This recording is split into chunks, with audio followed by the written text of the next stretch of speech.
बिस्मिल्लाहिर्रहमानिर्रहीम। अस्सलाम वालेकुम नाज़रीन, आप यूट्यूब चैनल देख रहे हैं। मैं इमरान खान हूँ। इंडिया बहुत बड़ी बड़ी बढ़के मार के आया आलमी प्लेटफॉर्म के ऊपर, और नरेंद्र मोदी ने जाके अक़वाम मुत्तहिदा में बहुत बड़ी बड़ी बातें की। उन्होंने कहा कि समंदरों के ऊपर सबका हक होना चाहिए, समंदरों को ज़्यादा महफूज बनाया जाए। एक्चुअली जब वो ये इशारा करते हैं और वो ये कहते हैं कि समंदरों को ज़्यादा महफूज बनाया जाए और सबका हक होना चाहिए और तजारती रास्ते मिले, तो वो चाइना के ऊपर तनकीद कर रहे होते हैं। वो ये कह रहे होते हैं कि साउथ चाइना समंदर के अंदर जो क्वाड नाम की एक तंजीम बनी है, और उसके ऊपर बड़ी खबरें भी है इंडियन मीडिया में, इन्होंने कोशिश भी की कि जो नया आकोस का मुआहदा उसके अंदर भी शामिल हो जाए इंडिया। वो तो अमेरिका ने मना कर दिया और ये उसमें शामिल नहीं हो सके, लेकिन इनकी पूरी कोशिश थी कि उस ग्रुप का भी हिस्सा बने जिसमें बरतानिया, ऑस्ट्रेलिया और अमेरिका है। हाँ, लेकिन एक क्वाड है तंजीम जिसका भारत हिस्सा बना है, और ये तब बना था हिस्सा जब अमेरिका को पता ही नहीं था कि भारत कितने पानी में है। ये तब हिस्सा बना था। इसकी बातें तब हो रही थी जब पाकिस्तान ने इनके तैयारे नहीं गिराए थे। ये तब की बात है जब चाइना ने एक रात में इनके 20 फौजियों को चपेड़े और ठुड्डे मार मार के कत्लेआम नहीं कर दिया था। तब इंडिया की गुड्डी चढ़ी हुई थी, ऐसा लगता था कि बड़ी प्रोफेशनल फौज है, बड़े तगड़े लोग हैं, इनको साथ मिलाओ। उसके बाद कोई ज़्यादा घास नहीं डाली मगरबी ममालिक ने इंडिया को, लेकिन मोदी वहाँ बड़ी बड़ी बातें करके आए हैं और समुद्री रास्तों के ऊपर अपना तसल्लुत रखने की बात करके आए हैं कि वो रास्ते सबके लिए होने चाहिए। चाइना ये कहता है कि हम अपना रास्ता देते हैं, आप भी हमें अपना रास्ता दीजिए। हम आपको इन मंडियों में आने देते हैं, आप हमें उन मंडियों में आने दीजिए। लेकिन मगरबी ममालिक ये नहीं मानते, वो चाइना को रोकना चाहते हैं और ये तवक्को करते हैं कि चाइना हमें कभी ना रोके। ये है फड्डा साउथ चाइना सी में।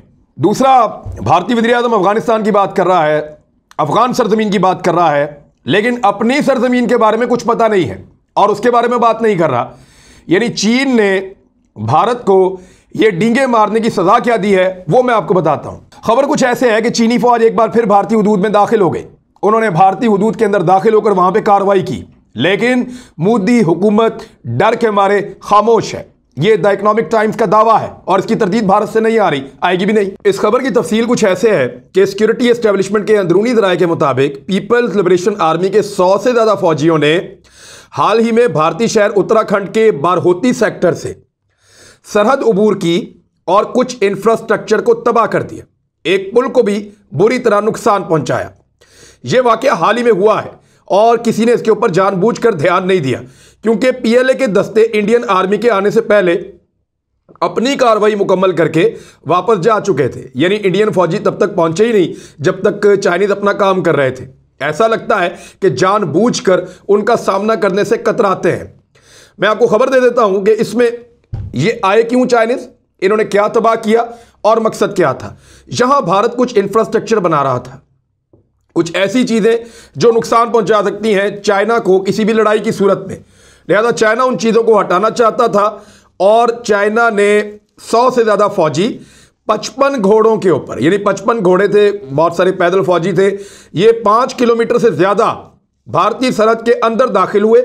और पीएलए की इस कार्रवाई में सरहदी कशीदगी के साथ साथ नई दिल्ली की तशवीश में भी काफी इजाफा कर दिया है। यानी नई दिल्ली को यह खबर लेकर काफी खौफ महसूस हो रहा है, वो इसके ऊपर तहफ़्फ़ुज़ात का इजहार कर रहे हैं और बहुत तशवीश है। लेकिन भारतीय फौज कुछ करने के मूड में नहीं है। ऐसा नहीं लगता कि भारतीय फौज चीन की फौज को चैलेंज करे या चैलेंज करने का सोचे भी, क्योंकि हाल ही में उनको पाकिस्तान से मार पड़ी है, उसके बाद उनको चीन से मार पड़ी है, और फिर आलमी सतह के ऊपर जो उनका सबसे बड़ा सपोर्टर यहां बैठा हुआ था अफगानिस्तान में, अमेरिका, वो भी इस इलाके को खाली करके चला गया है।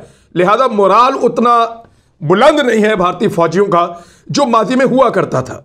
कुछ हुकूमती अहदेदारों ने तस्दीक की है कि चीनी फौजी घोड़ों के साथ बारहोती के करीब चरागाह में टून जोन लापास को अबूर करते हुए अंदर आए और भारतीय हुदूद में तकरीबन 3 घंटे से ज्यादा वक्त तक रहे। जराए ने बताया कि मकामी लोगों ने इसकी इतला फौज को दी, लेकिन फौज आई नहीं और फौज की टीमें तब पहुंची जब चीनी फौजी या उनकी फोर्सेस अपनी कार्रवाई मुकम्मल करके वापस जा चुके थे। यानी ये तो भारत की फौज है जो सामने नहीं करना चाहते चाइनीज फौजियों का। एक दौर था जब वो चाइनीज को दबाते थे, उन्हें कमजोर समझते थे, उनके साथ जंग भी लड़ते थे, लेकिन आज चीन माशी तौर पे और फौजी लिहाज से एक बहुत ताकतवर मुल्क बन चुका है। उसके बाद ताकत भी ज़्यादा है, टेक्नोलॉजी भी ज़्यादा है, वसाइल भी ज़्यादा है, और वो एक लंबी जंग लड़ भी सकता है। लिहाजा भारत उसको चैलेंज नहीं करता, चाहे वो गालवान सेक्टर में आए, चाहे वो पैंगोंग लेक के इलाके में आए, चाहे वो फिंगर्स के एरिया में आए। चाइना जहां से चाहता है, जब चाहता है, वो भारत को चैलेंज करता है। जब चाहता है भारत के रास्ते ब्लॉक करता है, जब चाहता है भारतीय फौजियों को फेंटी लगाता है, और फिर उसकी वीडियो भी वायरल करता है। वो किक ऑफ द सेंचुरी आपको याद होगी, जो चाइनीज फौजी ने भारतीय फौजी को एक रसीद की थी और वो उलट के गिरा था। तो इस तरह के बहुत सारे मनाजिर हैं।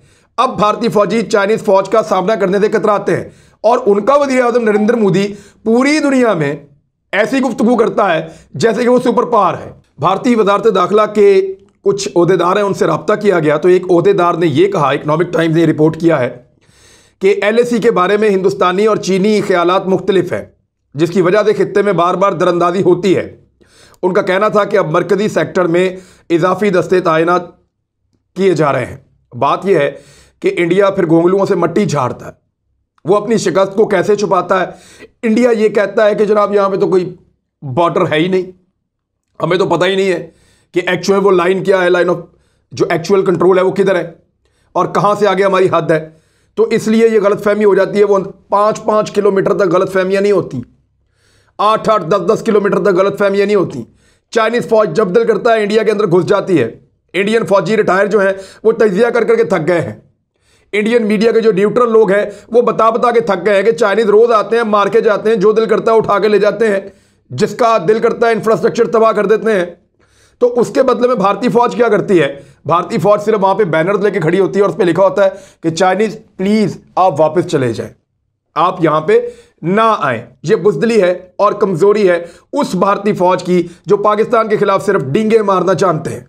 और चाइना ने भारत को चैलेंज भी ये उस मौके पर किया है जब भारत बहुत ज्यादा खिलखिलाकर और बहुत ज्यादा बढ़ चढ़कर अमेरिका के साथ पींगे चढ़ा रहा है। उनका वजीर आजम नरेंद्र मोदी भी अमेरिका पहुंचा है और फिर वो इस किस्म के बयानात भी दाग रहे हैं और लगातार आलमी कुव्वतों के साथ मिलकर चीन और पाकिस्तान के खिलाफ साजिशें भी कर रहे हैं। CPEC के साथ भी नहीं जुड़ते और अफगानिस्तान के अंदर भी अमन के मुखालिफ हैं। उस वक्त चाइनीज फौज ने भारत को यह मजा चखाया है कि तुम समुद्रों की बात करते हो, हम पहाड़ों पे खड़े हैं और तुम्हारी जमीन के अंदर आ रहे हैं, रोक सकते हो तो रोक लो। अब साथ ही साथ भारत का जो एक बहुत करीबी साथी है, यानी इस खित्ते के अंदर अगर करीब 3 मुल्कों में देखें तो जो मुल्क भारत को सबसे ज़्यादा पसंद करता है वो इसराइल है। इसराइली वो मुल्क है जब पाकिस्तान के ऊपर भारत ने हमले का प्लान किया फरवरी 2019 में, तो जो उनके कमांड रूम में फ़ौजी मौजूद थे वहाँ पे इसराइली उनको सपोर्ट कर रहे थे मुबैना तौर पे। ये चीज़ें रिपोर्ट हुई हैं पाकिस्तान में बहुत ज़्यादा, अखबारात में लिखा भी गया है कि इसराइली सपोर्ट कर रहे थे भारतीयों को कि वो पाकिस्तान के ऊपर अटैक करें। जब पाकिस्तान एटॉमिक एक्सप्लोजन्स कर रहा था 98 में, उस वक्त भी इसराइली एयरफोर्स मुतहर्रिक थी और यह पता चला था कि हमारे ऊपर अटैक हो सकता है, लेकिन फिर पाकिस्तान ने फौरन अपनी एयरफोर्स को मुतहर्रिक किया। यह इंफॉर्मेशन पाकिस्तान को सऊदी अरब से मिली थी, लिहाजा उस वक्त भी इसराइल भारत के साथ खड़ा था।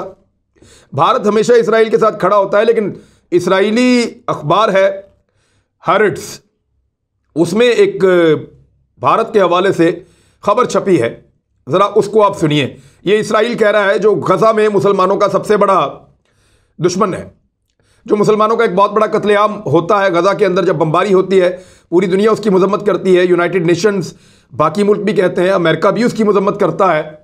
पूरी दुनिया कहती है कि वहाँ पे ज़्यादती होती है, ताकत का कोई मुकाबला नहीं है। जो गजा के रहने वाले मुसलमान हैं और जो इसराइल के रहने वाले लोग हैं उनकी ताकत का कोई मवाजना नहीं है।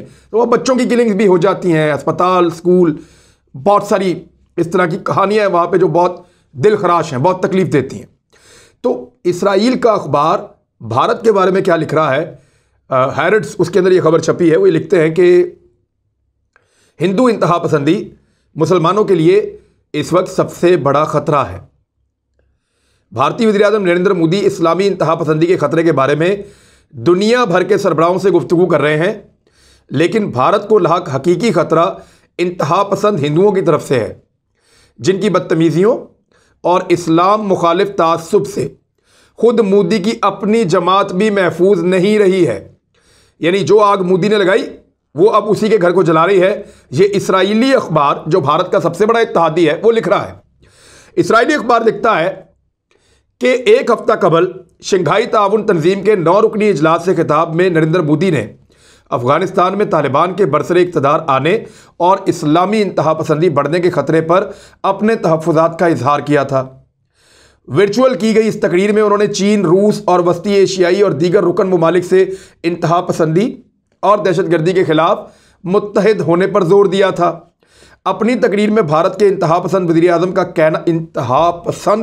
का कहना था, ये इसराइली अखबार लिख रहा है, हम नहीं कह रहे, कि मजहबी इंतहा पसंदी तारीखी तौर पर वस्ती एशियाई ममालिक की तरक्की की राह में रुकावट रही है। लेकिन इस बारे में बैनुल-अक़वामी सिक्योरिटी तज्ज़ियाकारों का कहना है कि इस वक्त की तारीख में भारतीय मुसलमान दुनिया भर में होने वाली जहादी तहरीकों से दूर रहे हैं। यानी भारतीय मुसलमान जहादी तहरीकों के साथ नहीं जुड़े। भारतीय मुसलमानों ने ना ही 80 के अशरे में होने वाली सोवियत जंग में मुजाहिदीन का साथ दिया और ना ही तालिबान की अमारात में उनका कोई किरदार रहा। 2 अरब की आबादी रखने वाले मुल्क से दाइश में शामिल होने वाले भारतीयों की तादाद बमुश्किल 100 के करीब है और खिलाफत के 40,000 गैर मुल्की जंगजुओं में यह शरह 1% से भी कम है। मोदी के बयान के तनाजुर में देखा जाए तो भारत में हकीकत मोदी के बयान के बरक्स है। हिंदू इंतहा पसंद जमात बीजेपी से ताल्लुक़ रखने वाले नरेंद्र मोदी मुसलमानों को अपनी इंतखाबी मुहिम में मोहरे के तौर पर इस्तेमाल करते हैं। हकीकत तो यह है कि भारत में अक्सरियत हिंदू की दहशतगर्दी और इंतहा पसंदी अक़लियतों के लिए सबसे बड़ा ख़तरा है। बड़ी लंबी डिटेल है जो सारी दी हुई है। इसराइली अखबार ने मोदी को चित्रौल की है टका के, और यह बनती भी थी। तो अब उनके अपने इत्तेहादी, उनके अपने करीबी उनको फाशिस्ट कह रहे हैं। और यह क्यों हो रहा है, गौर करें। इमरान खान ने एक चाल चली थी, शायद आपको याद हो। उन्होंने कहा था कि मोदी आरएसएस नाजियों की तरह है।